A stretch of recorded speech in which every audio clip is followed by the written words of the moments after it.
ચાલુ થાય છે તારે પ્રત્યક્ષ. દિનેશ પછી પોતાની આત્માની રાત દિન ભજના કરે, હું શુદ્ધ આત્મા છું, શુદ્ધ. અત્યાર સુધી હું દિનેશ છું, દિનેશ છું, એટલે દિનેશની ભજના થતી હતી, દિનેશની રમણતા થતી હતી. હું આત્મા છું, શુદ્ધ આત્મા છું, તો રમણતા આત્માની થાય છે. સમજાય છે ને? એટલે આ ભક્તિ અહીંયા આપણે અહીંયા એ ચાલુ થાય છે, પ્રત્યક્ષ ભક્તિ, જે પ્રત્યક્ષ મોક્ષનું કારણ છે. પછી જ્ઞાન.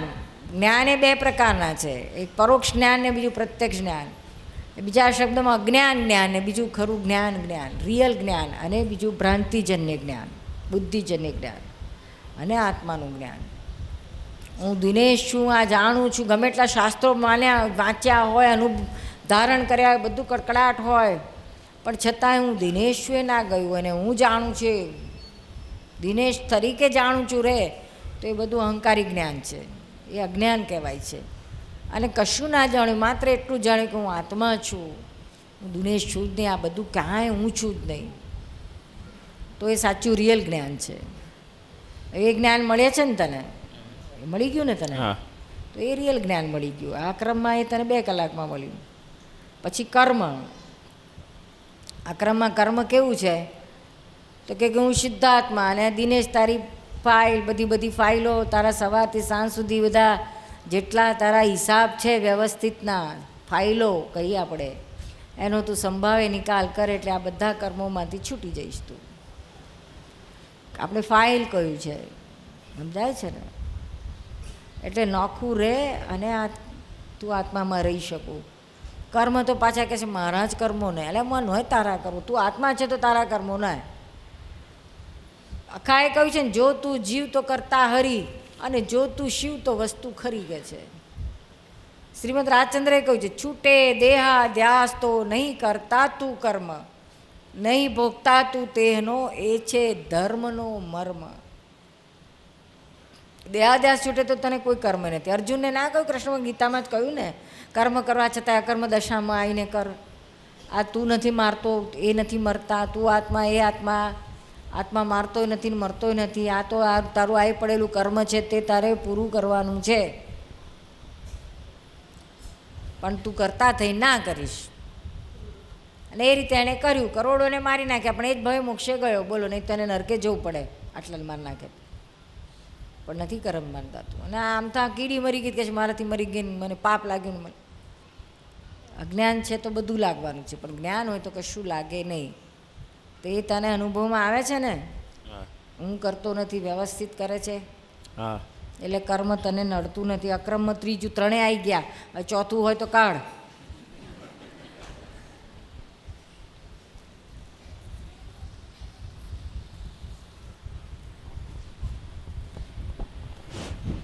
નીરુમાં, મને સત્સંગમાં બહુ રસ લાગે છે, મારા હસબન્ડને બિલકુલ રસ નથી. હસબન્ડને તો આમાં, તો હું સત્સંગમાં જાઉં ત્યારે તે કંઈ બોલે નહીં, પણ ગુસ્સો કરીને ચાલ્યા જાય છે. આનો જવાબ આપો. હું એક પણ શબ્દ તમારી સામે બોલી નહીં શકું. હું પહેલી વાર આવું છું. બેન, તું પહેલી વાર આવી છું, તો હવે જરા હિંમત કરીને 2 દાડા આવજે અને જ્ઞાન લેજે, પછી તને અંદર દુઃખ નહીં થાય. અત્યારે તો તને હસબન્ડ ના ગુસ્સો કરે છે, દુઃખ થાય છે, પણ તું એને આત્મા સ્વરૂપે જોઈશ અને તને દુઃખ નહીં થાય, અને એના પ્રતિક્રમણ કરવાના ચાલુ કર. શું આપણા જ અંતરાય છે, હસબન્ડ નથી આપણે ના પાડતો, આપણે અંતરાય લઈને આવ્યા છે તે ના પાડાય છે. હસબન્ડ નિમિત્ત બને છે. શું સમજાય છે ને? એટલે એના ખૂબ પ્રતિક્રમણ કરે. અને આ બધા હસબન્ડોને મેજોરિટી ખરું કારણ પત્નીઓ સત્સંગમાં ના જાય એનું એ છે કે સત્સંગમાં જાય તો પત્ની સુધરતી નથી, એવું એમનું કમ્પ્લેન છે. તું સુધરે તો હું મને માનું, તું તો છું એવી ને એવી જ છું, કશું ચેન્જ તો તારામાં થતો નથી કે. એટલે વધારે અકળાય છે કે આમાં જઈને શું કાઢ્યું તે શું. એટલે આપણે સમજાવવાનું કે હું કંઈ સુધરવા નથી જતી, પણ હું મને શાંતિ મળે છે એટલે જઉં છું. અને બધું તમારી ઘરની જવાબદારી, બાળકોની જવાબદારી, બધી જવાબદારી પૂરી કરીને જઉં છું. અને હવે તું અહીંયા આવીશ ને આ સત્સંગમાં આવીશ તો તને અંદરથી શાંતિ વળી જશે અને પતિને આત્મા સ્વરૂપે જોવાનું ચાલુ થશે. શું અને એ આત્મા સ્વરૂપે જોઈશ ને તો એનામાં ફેરફાર થશે. જેટલા પ્રતિક્રમણ હૃદયથી કરીશ ને એને જેટલો દોષિત જોયો હોય ને એટલો જ એને નિર્દોષ જો. એ ના પાડે છે એ તો નિર્દોષ છે. આપણા અંતરાય છે એ તે પ્રાર્થના કર ભગવાનને શક્તિમાં કે મારે પાર નીકળી જવું છે આ બધા અંતરાયોમાંથી, અને પ્રતિક્રમણ કરીશ ને તો ઘણું ધોવાઈ જશે. શું ધીમે ધીમે એ આવવા દેશે. શું પછી એકવાર એને લઈ આવીશ ને તો એને સમજણ પડશે કે આ કયો છે. એને પોતાને ખ્યાલ આવશે તો વધારે પોતે આવવા લાગશે. લે જોયું? એટલે એના પ્રતિક્રમણ ધમધમાઈને ચાલુ કરે. પ્રતિક્રમણ કઈ રીતે કરવું? એની અંદર બેઠેલા શુદ્ધાત્માને નમસ્કાર કરીને માફી માગવી, પશ્ચાતાપ કરો કે મેં તમને દોષિત જોયા, રાગદ્વેષ કર્યા, તેની માફી માગું છું. મારા નિમિત્તે તમને ગુસ્સો આવ્યો તેની માફી માગું છું. પણ આમ કરતાં કરતાં મને કંઈક આત્માનું જડી જાય તો મારું મનુષ્ય જીવન સફળતા એ જ હેતુ છે, અને એ રીતે મને માફ કરજો અને મને અંતરાય ના પાડો એ પ્રાર્થના કર્યા કરજે. શું સ્થૂળ હિંસામાં તો થોડી સમજ પડે છે, પણ સૂક્ષ્મ હિંસા સમજાવો. કોનો પ્રશ્ન છે? સૂક્ષ્મ હિંસા. સૂક્ષ્મ હિંસા એટલે મનથી આપણે વિચારીએ. આ મેં તો કેટલી વહુના મોઢે સાંભળ્યું છે કે મારી સાસુ મને એટલું પજવે, એટલું દુઃખ દે, ત્યારે મને એમ થાય કે આ મારી સાસુ મરી જાય તો સારું, વહેલી મરે તો સારું. સાચું કહેજો, કોણે કોણે આવા વિચાર કરેલા? આંગળી તો ઊંચી કરો. અરે હિંમતથી કરો કે હવે સાસુ નથી કહેવા આવવાની.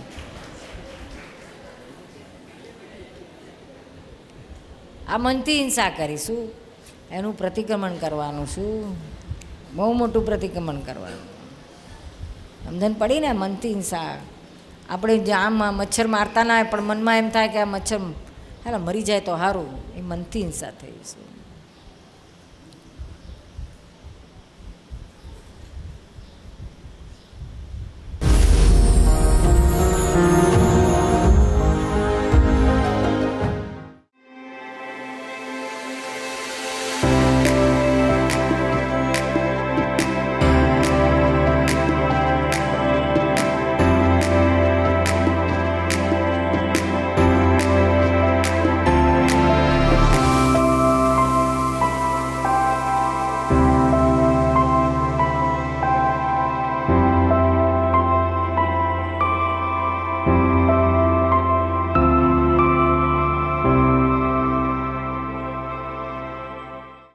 બાળકો માટે ભણવું કેમ જરૂરી છે?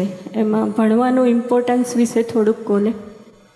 એ નહીં તો નહીં ભણે ને તો પછી રખડશે, મારામારી કરશે, ઝઘડશે. સંસ્કાર જ નહીં ઉત્પન્ન થાય. આ ભણવાથીની બુદ્ધિ કેળવાય છે, લોકોનું જુએ એટલે સંસ્કાર ઉત્પન્ન થાય. પછી નિયમ એને પાળવા પડે. 8 વાગે 10 વાગે પહોંચવાનું, 5 વાગે છૂટવાનું, આવી રીતે કરવાનું. એ સંસ્કાર ઉત્પન્ન થાય છે. એ ભણતરથીની કેળવણી થાય છે. ગમે તેવા પ્રશ્ન તો શું ભણ્યો એને એ ધારણ કર્યું હોય તો પછી પ્રશ્ન લખતા જવાબ આવશે, પ્રશ્નના જવાબ લખતા આવડશે. એટલે બધું ઘડતર થાય છે. પ્રેક્ટિકલ બોલવું પડે, પ્રયોગ કરવા પડે, બધું ધીમે ધીમે ઘડાય છે. એટલે સરસ ઘડાવા દો એ લોકોને. અને ભણતરની એટલે જરૂર છે. અને આજકાલ તો ભણતરની કિંમત મૂકી છે, નહીં તો નોકરીએ નથી મળતી. ગવર્મેન્ટ જોબમાં જવું હોય તોય ના મળે. એટલે બધી જગાએ નોકરી, ભણતર માગે છે નોકરી માટે. અને જેમ ભણતર હશે ને તેને ડેવલપ થશે માણસ. નહીં તો પછી છે ને ભણ્યા વગરનો, ભણતર વગરનો પછી ઝઘડા કરે, ઝઘડા મારામારી ને તોફાન ને કુસંગને રવાડે ચડી જાય ને ગુંડાગીરી કરે ને બીજું તોફાન કરે, ચોરીઓ કરે. શું ના કરે ભરોસો નહીં કરે. શું બીજા? આ તો દબાણ આવ્યું એની પર. અને બધા ભણે છે, પાસ થાય છે, મારે પાસ થવું પડશે, એને પ્રેશર આવે, તે સંસ્કાર ઉત્પન્ન થાય ને. એટલે બાળકોને જો ભણવાનું ઇમ્પોર્ટન્સ સમજાય ને તો એ લોકો દિલથી, હાર્ટીલી ને સિન્સિયરલી ભણે એવું મને અંદર થયા રાખે કે હું કેવી રીતે એમને સમજાવું કે ભણવું જરૂરી છે. એટલે કહેવાય કે આ કેરિયર બનશે. આજે હું ભણ છું તો છોકરી પાસ ના કરે આપણને, લગ્ન એ નહીં થાય, નોકરીમાંય કોઈ નહીં રાખે. એટલે કેરિયર બનશે, સારું લગ્ન જીવન જાય ભણતર હોય તો, અને સારી નોકરી ધંધા મળે, બધું સરસ થાય બધું. એટલે આ ભણતરની જરૂર છે.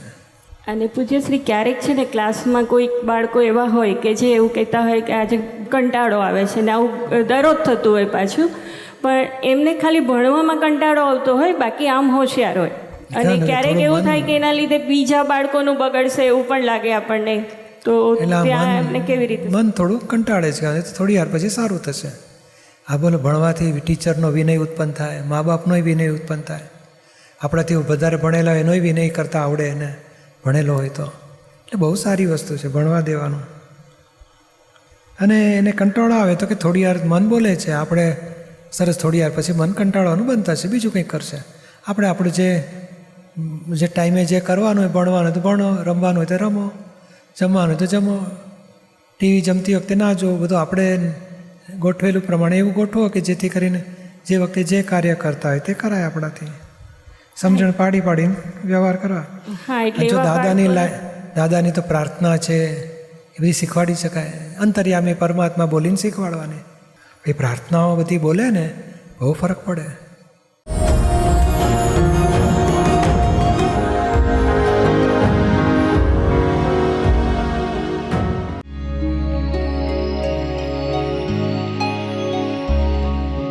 કાઠિયાવાડની ધીંગી ધરા પર આવેલું અમરેલી શહેર, અને આ શહેરમાં 2015માં પ્રાણ પ્રતિષ્ઠા થઈ નિષ્પક્ષપાતી ત્રિમંદિર પરિસરમાં પગ મૂકતા જાણે એવું જ લાગે કે મંદિર આંખોમાં વસી જાય.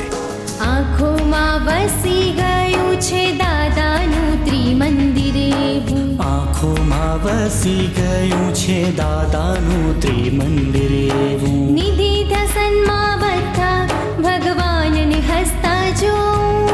નિધિ ધ્યાસનમાં બધા ભગવાનને હસતા જો. આંખોમાં વસી ગયું છે દાદાનું ત્રિમંદિર એવું. આપ સૌને પણ આ ત્રિમંદિરના દર્શનાર્થે પધારવા ભાવભર્યું આમંત્રણ છે.